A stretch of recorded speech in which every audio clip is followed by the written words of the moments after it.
नमस्कार, श्रमिक खबरमा हार्दिक स्वागत छ। फागु पूर्णिमा होली पर्व 2081 को अवसरमा जीफोनको तर्फबाट सुख, शान्ति र समृद्धिका लागि हार्दिक मंगलमय शुभकामना व्यक्त गर्दछौं।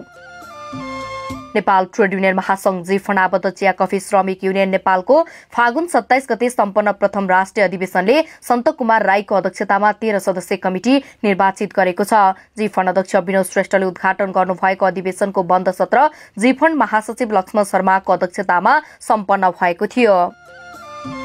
पाँचौं राष्ट्रिय श्रम तथा रोजगार सम्मेलनले 16 बुधे काठमाडौँमा घोषणा पत्र जारी गर्दै सम्पन्न भएको छ। घोषणा पत्रले आन्तरिक रोजगार प्रवर्धन दशकका क्रियाकलाप, आगामी योजना र वार्षिक नीति कार्यक्रम बजेटमा समावेश गरी कार्यान्वयन गर्दै लगिने जनाइएको छ। घोषणा पत्रमा सरकारी क्षेत्रको सहजीकरण र निजी क्षेत्रको नेतृत्वमा नवीनतम एवं उदीयमान क्षेत्रहरूमा लगानी अभिवृद्धि गरी आन्तरिक रोजगारी प्रवर्धन गरिने, सिपयुक्त जनशक्ति तयार गर्नको लागि राष्ट्रिय व्यावसायिक प्रशिक्षण प्रतिष्ठान र रोजगारदाताहरूसँग समन्वय एवं सहकार्य गरिने, सबै क्षेत्रमा रहेका श्रमिकहरूलाई सामाजिक सुरक्षा कोषमा आबद्ध गर्दै सामाजिक सुरक्षा सुनिश्चितता सहितको पेन्सनेबल समाजको निर्माण गरिने, सामाजिक सुरक्षा कोषको रकमलाई उच्च प्रतिफल युक्त लगानीको माध्यमबाट श्रमिकहरूको हित र कल्याणकारितामा अभिवृद्धि गरिने।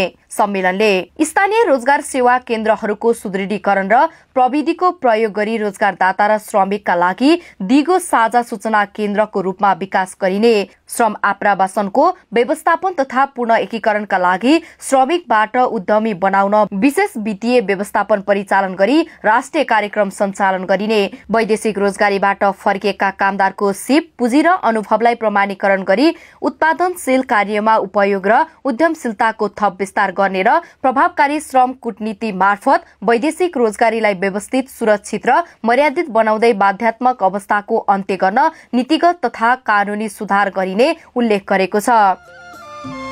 मकवानपुरको भीमभेदी गाउँपालिकाले अनौपचारिक क्षेत्रका थप 79 जना श्रमिकलाई सामाजिक सुरक्षा कोषमा आबद्ध गराएको छ। फागुन 26 गते गाउँपालिकाले आयोजना गरेको एक कार्यक्रममा बागमती प्रदेशका मुख्यमन्त्री बहादुर सिंह लामाले श्रमिकहरूलाई कोषमा आबद्धता भएको परिचय पत्र हस्तान्तरण गर्नुभएको थियो।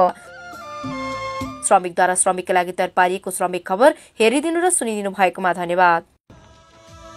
समृद्धि र अग्रगति हाम्रो अभियान।